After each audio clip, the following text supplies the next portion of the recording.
आज दशहरे का मौका है।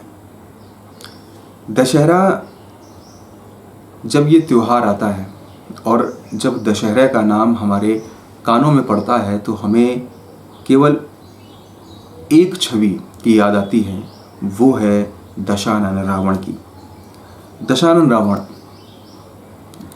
जो कोई परिचय का मोहताज नहीं है, लेकिन फिर भी आज दशहरे के मौके पर हम रावण से जुड़े उन स्थानों के बारे में आपसे चर्चा करेंगे जो शायद आपके लिए, मेरे लिए और हिंदुस्तान में रहने वाले हर व्यक्ति के लिए बहुत अहम चीज़ है। तो नमस्कार, मैं अभिषेक चौहान ओझल हिस्ट्री में आपका एक बार फिर से स्वागत करता हूं। ओझल हिस्ट्री के आज के इस एपिसोड में हम आपको लेकर चलेंगे दशानन रावण से संबंधित उस जगह पर जहां पर कहते हैं कि उसका जन्म हुआ।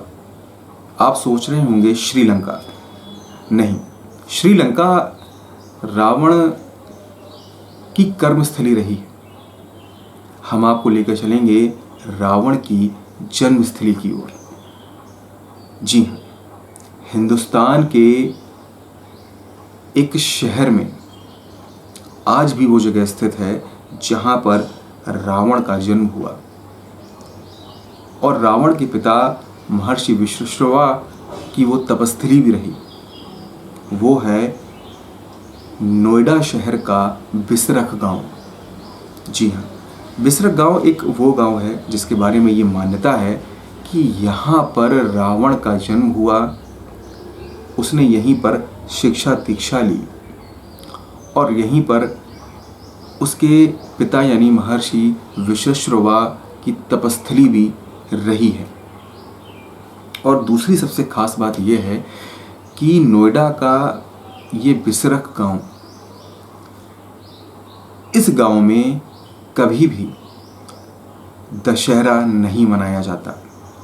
यहाँ पर रावण को पूजा जाता है, रावण की पूजा होती है। यहाँ पर कभी भी दशहरे के मौके पर रावण का पुतला नहीं जलाया जाता। तो आइए आपको लेकर चलते हैं नोएडा के बिसरख गांव की ओर, जहाँ पर कभी दशहरे का उत्सव नहीं होता और रावण को सब कुछ माना जाता है।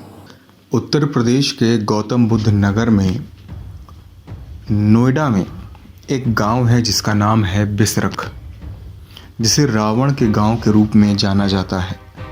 कहते हैं कि इसी जगह पर लंकेश का जन्म हुआ था।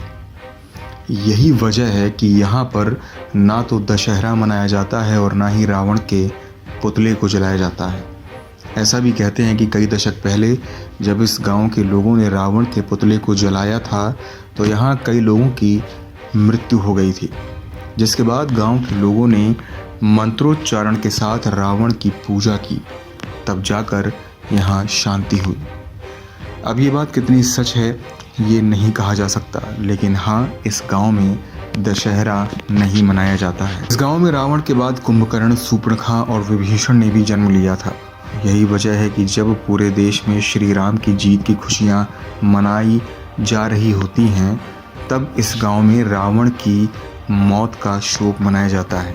ऐसा भी कहते हैं कि गांव के लोगों ने यहाँ 2 बार रामलीला का आयोजन भी किया था और रावण दहन भी किया था, लेकिन दोनों बार रामलीला के समय किसी न किसी की मृत्यु हो गई, इसलिए यहाँ कभी भी रावण दहन नहीं होता।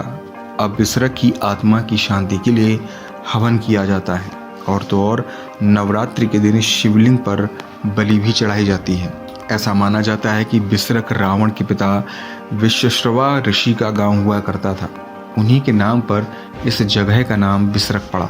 ऋषि यहाँ रोज पूजा करने के लिए आया करते थे। उनके बेटे रावण का जन्म भी यहीं हुआ था। इसके अलावा पूरे देश में बिसरख एक ऐसी जगह है जहाँ अष्टभुजी शिवलिंग स्थित है। यहीं रावण ने अपनी शिक्षा भी प्राप्त की थी। ऐसा कहते हैं कि हिंडन नदी के मुहाने पर बने स्थित दुधेश्वर नाथ शिवलिंग को रावण ने ही भक्ति भाव के साथ स्थापित किया था। यहाँ के लोगों का कहना है कि रावण उनके गांव का पुत्र है और यहाँ का देवता भी है। यही वजह है कि ग्रामीणों ने आज तक रामलीला नहीं देखी। दशहरे के दिन यहाँ रावण की मृत्यु का मातम मनाया जाता है, लेकिन ना तो गांव में रामलीला होती है और ना ही रावण का पुतला जलाया जाता है। क्योंकि हर एकांत हमसे और आपसे कहता है अपने होने का वजूद और कहानी ओझल की।